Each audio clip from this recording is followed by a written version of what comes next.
बच्चों, मैंने आपकी क्लास में जो चैप्टर 3 है वो स्टार्ट करवा रखा है और चैप्टर 3 के अंदर भी हमारा जो टॉपिक चल रहा था युग्मक जनन का टॉपिक चल रहा था।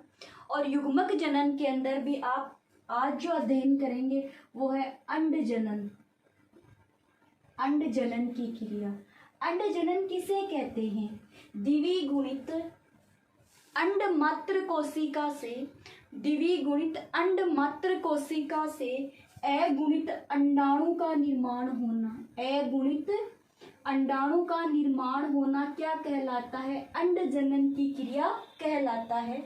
अंड जनन की क्रिया स्त्री या मादा में अंडाशय में संपन्न होती है और यह क्रिया मुख्यतः 28 दिन में संपन्न होती है। 28, जैसे शुक्र जनन की जो क्रिया थी वो 74 दिन में संपन्न होती है, शुक्राणु 74 दिन में बनते हैं और वैसे ही जो अंडाणु है वो 28 दिन में बनते हैं। ये जो अंडाशय है, अब इस अंडाशय में अंड जनन की जो क्रिया है वो 3 चरणों में पूरी होती है। प्रथम जो चरण है उसे कहते हैं गुणन प्रावस्था, द्वितीय चरण को कहते हैं वर्धी प्रावस्था और जो तृतीय चरण है उसे कहते हैं परिपक्वन प्रावस्था। परिपक्वन प्रावस्था, ये 3 प्रावस्था है इसके अंदर, गुणन प्रावस्था, वर्धी प्रावस्था और परिपक्वन प्रावस्था। अंड जनन की जो क्रिया है वो मादाओं में भ्रूणीय अवस्था में ही शुरू हो जाती है। भ्रूणीय अवस्था में शुरू हो जाती है, हालांकि संपन्न नहीं होती है, पूर्ण नहीं होती है। अंडाणु बनने के लिए जो जो भी क्रियाएं होती है, जो जो भी मटेरियल चाहिए, जो पदार्थ चाहिए, जो चरण चाहिए, वो चरण कब शुरू हो जाते हैं? वो चरण शुरू हो जाते हैं भ्रूणीय अवस्था में, अर्थात जब बच्चा माता के गर्भ में ही, जब बच्चा माता के, जैसे माता के गर्भ के अंदर अगर लड़की है तो उस लड़की के अंदर अंड जनन की क्रिया जो है वो कब शुरू हो जाती है? भ्रूणीय अवस्था में शुरू हो जाती है। लेकिन संपूर्ण कब होती है? संपूर्ण होती है यौवनावस्था में, 12 साल की उम्र में या फिर 13 साल की उम्र में। यानी कि क्या पता चलेगा इसमें अंड जनन की क्रिया वो संपूर्ण हो चुकी है जब उसके अंदर मासिक चक्कर शुरू हो जाता है। जब मासिक चक्कर शुरू हो जाएगा तो मतलब अंड जनन की क्रिया शुरू हो चुकी है, वरना इतने दिन तक, इतने साल तक क्या होती रहती है? वो क्रिया शुरू रहती है, संपूर्ण नहीं होती है। अंड जनन की जो क्रिया है उसके अंदर सर्वप्रथम क्या होता है कि जो अंडाशय है, जो अंडाशय है, अंडाशय के अंदर पुट्टकीय कोशिकाएं हैं। क्या है? अंडाशय में पुट्टकीय कोशिकाएं होती है।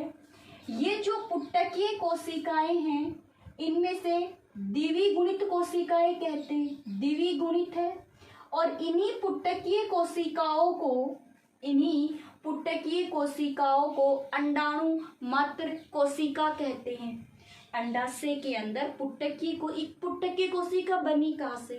जैसे जननिक उपकला जो होती है उसकी जो कोशिका है वो विभाजित होती रहती है और विभाजित होकर के इस कॉर्टेक्स यानी कि इस वाले भाग के अंदर, वल्कुट वाले भाग के अंदर इकट्ठी होती रहती है और वल्कुट वाले भाग के अंदर द्विगुणित जो कोशिकाएं होती है उन्हें क्या कहा जाता है? अंडाणु मात्र कोशिका कहा जाता है, या फिर आप उसे ऊगोनिया कहते हो। क्या कहोगे? ऊगोनिया। तो अंड जनन की क्रिया के अंदर पुट्टकीय कोशिका से एक द्विगुणित कोशिका का विकास हुआ। इस द्विगुणित कोशिका को क्या कहते हैं? ऊगोनिया कहते हैं, अंडाणु मात्र कोशिका कहते हैं। अंडाणु मात्र कोशिका कहते हैं। ये है अंडाणु मात्र कोशिका। अब ये जो अंडाणु मात्र कोशिका है इसके अंदर समसूत्री विभाजन होता है। क्या है? समसूत्री विभाजन होता है और यही अंडाशय में हो रहा है। समसूत्री विभाजन से और मात्र कोशिका का निर्माण हो जाता है, फिर समसूत्री विभाजन होता है और मात्र कोशिका का निर्माण हो जाता है। ये जो जनक कोशिका या मातृ कोशिका है, इनमें से एक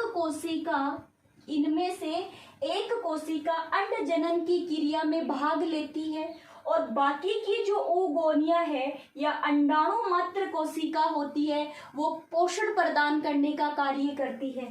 जो एक भाग ले रही है वो अपने आकार में वृद्धि करती है, एक oogonia अपने आकार में वृद्धि कर लेती है और जो oogonia अपने आकार में वृद्धि कर रही है उसे क्या कहते हैं?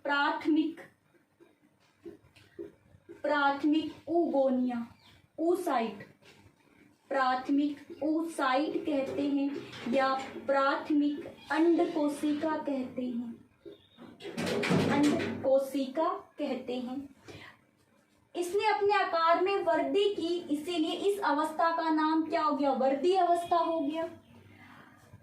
अंडाणु मात्र कोशिका है वो अपनी संख्या में वृद्धि कर रही है, तब तो उसे क्या कह दिया? गुणन प्रावस्था कह दिया। क्या कह दिया उसे? गुणन प्रावस्था कह दिया। एक कोशिका अपने आकार में वृद्धि कर लेती है जिसे क्या कहते हैं? वृद्धि प्रावस्था कहते हैं। जो वृद्धि प्रावस्था है यानी जो प्राथमिक oocyte है, प्राथमिक oocyte या वृद्धि प्रावस्था के दौरान जो सीधे अपने बच्चों को जन्म देते हैं, है ना, जो जरायुज होते हैं सीधे बच्चों को जन्म देते हैं, उसमें यौग की मात्रा नहीं पाई जाती है, गुणसूत्र बड़े होते हैं, कोशिका द्रव्य अधिक होता है यानी कि बिना यौग वाले होते हैं।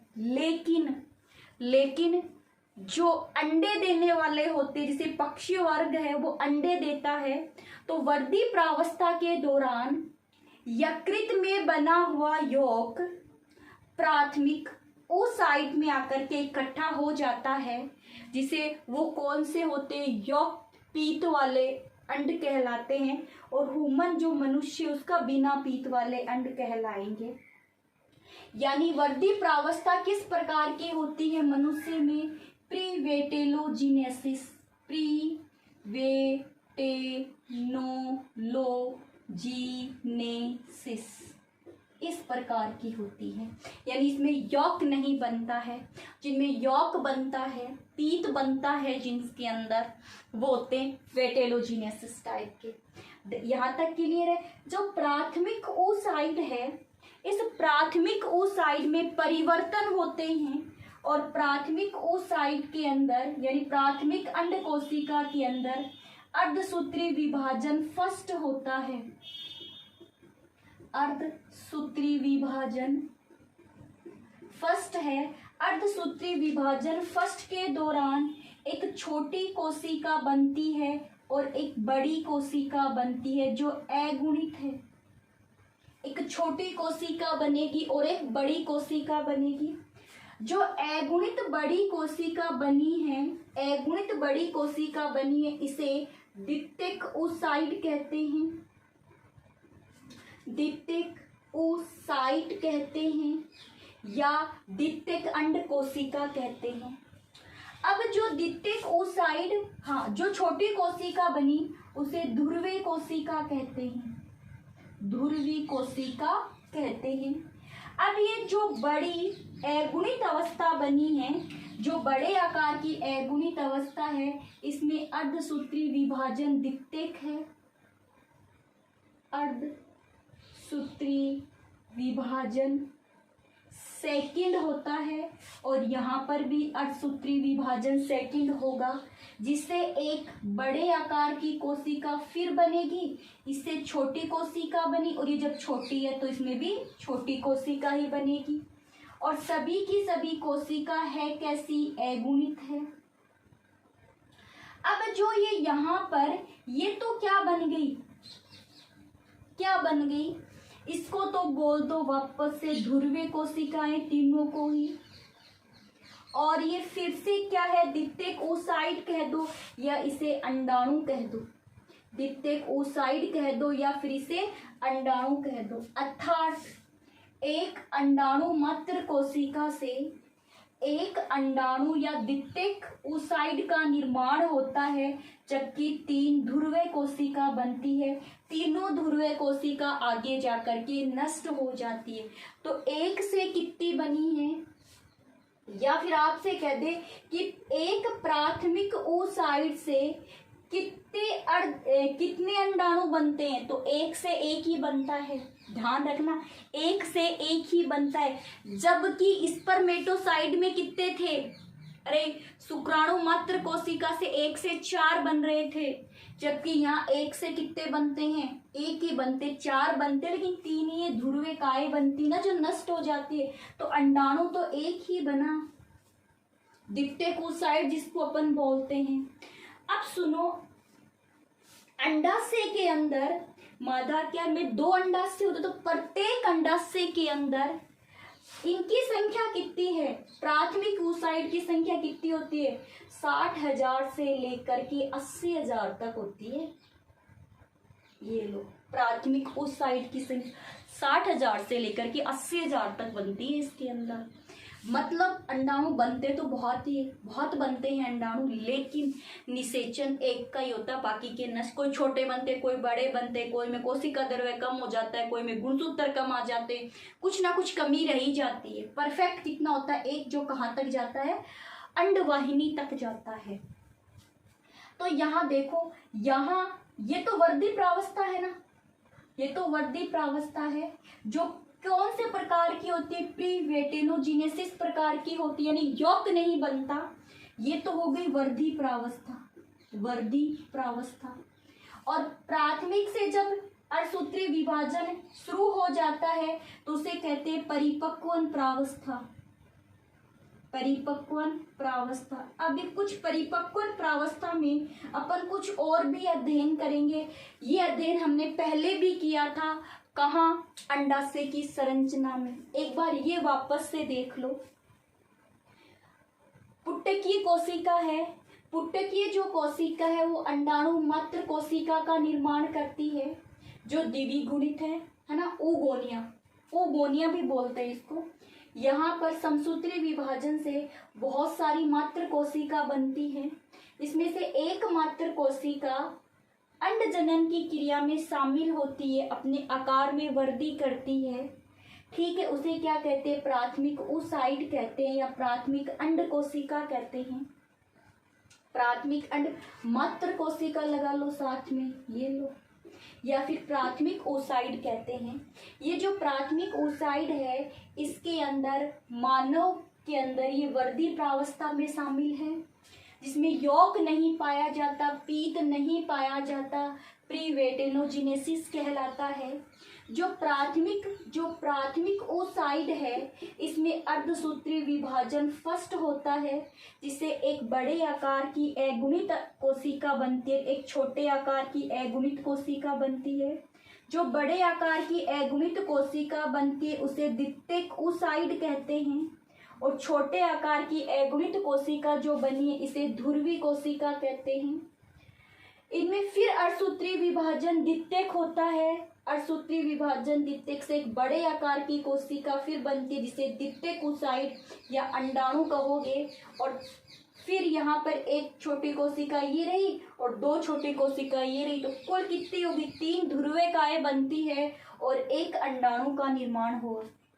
इसी क्रिया के अंदर कुछ और परिवर्तन होते रहते हैं, वो परिवर्तन हमने पहले भी पढ़े हैं। तो देखो क्या क्या परिवर्तन है, वो परिवर्तन क्या क्या है कि जो ये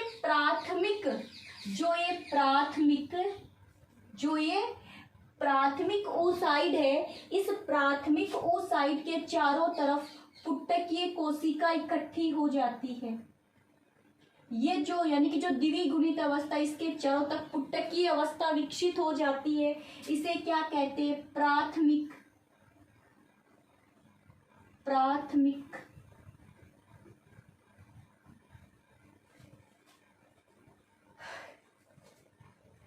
क्या बोलोगे, फॉलिकल, पुटकीय, प्राथमिक, प्राइमरी फॉलिकल या प्राथमिक पुटक। फिर उसके बाद में जो प्राथमिक पुटक है, इस प्राथमिक पुटक के अंदर ये प्राथमिक पुट्टक हो गए। ये तो प्राथमिक oocyte है ही, ये तो प्राथमिक oocyte है ही, प्राथमिक मात्र कोशिका है ना। यहाँ है तो यहाँ पर इस प्रकार से और पुट्टकीय कोशिका इकट्ठी हो जाती है। इन पुट्टकीय कोशिकाओं के बीच में स्थान रह जाता है। पुट्टकीय कोशिकाओं के बीच में जो स्थान बचा है, इस स्थान वाली अवस्था को क्या कहा जाता है? द्वितीयक पुट्टक कहते हैं। इसे द्वितीयक पुट्टक कहते हैं। ये जो द्वितीयक पुट्टक है, बीच बीच में यहाँ पे स्थान पाया जा रहा है, बीच बीच में यहाँ पे स्थान पाया जा रहा है। फिर ये जो स्थान पाया जा रहा है, ये प्राथमिक पुट्टक हो गया और ये स्थान मिलकर के बड़ा बन जाता है, एक गुहा का विकास हो जाता है। यहाँ पे जो ये गुहा बनी, इसे पुट्टकीय गुहा कहते हैं। इसे पुट्टकीय गुहा कहते हैं। एक जगह ऐसी है जहाँ ये पुट्टकीय गुहा हो गई और यहाँ से पुट्टकीय गुहा से स्थान जुड़ा हुआ रहता है।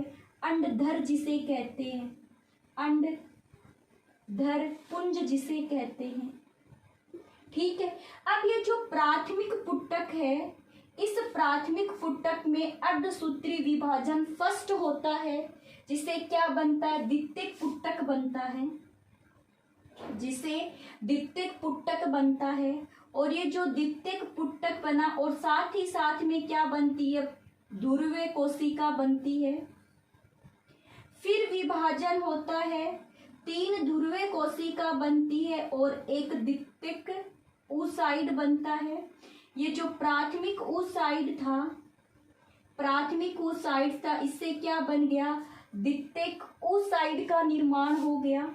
और जो द्वितीयक oocyte है, उसके चारों तरफ 2 कठोर थीका का निर्माण हो जाता है। ये जो कठोर थीका बनती है, इसमें एक बाह्य थीका है और एक आंतरिक थीका होती है। एक बाह्य थीका है और एक आंतरिक थीका होती है। साथ ही साथ में जो ये द्वितीयक oocyte बना है, इस द्वितीयक oocyte के अंदर एक बाहर वाली है कोरोना रेडिएटा और अंदर वाली क्या है? Zona pellucida.